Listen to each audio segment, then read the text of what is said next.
Designing each creature is a collaborative effort between the character, concept, and animation departments. We start by trying to visualize the anatomy of the creature and ask ourselves if this is something that could actually exist. I mean, they're fantastical creatures, but we don't want them to defy the laws of physics.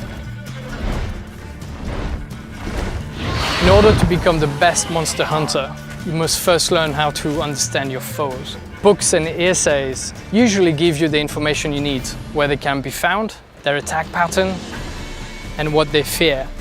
And it is your job to figure out the best way to kill them. Geralt has a lot of tools available at his disposal for fighting enemies in The Witcher 3. His steel sword, for instance, is used primarily for fighting human opponents, and his silver sword, which he uses for fighting monsters.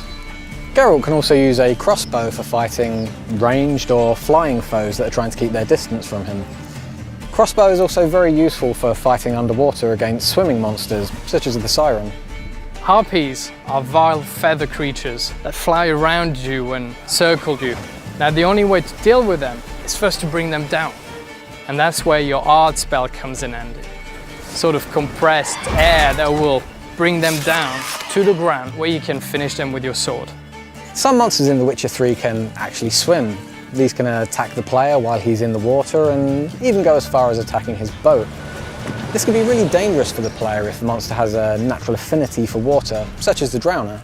Drowners are creatures that live in swamps and will snatch at anything that comes near their ponds. Now these particular creatures absolutely hate fire and they fear it. And that's where your Igni spell, a flame that bursts out of your hand, comes in handy. And that is the best way to kill them.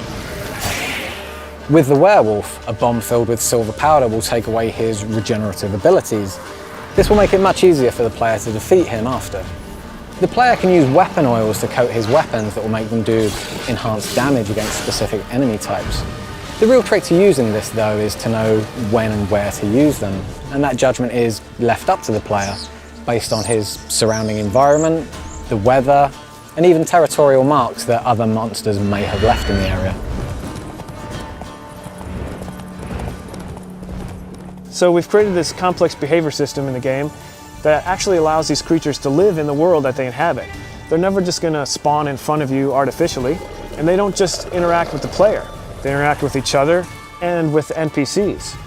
We've created a unique ecosystem that includes monsters, animals, and humans, all living together, fighting, trying to survive, and you are merely a spectator. Now it is your choice to interfere with whatever is happening in front of you. But don't forget, every action you take in The Witcher has its own consequences.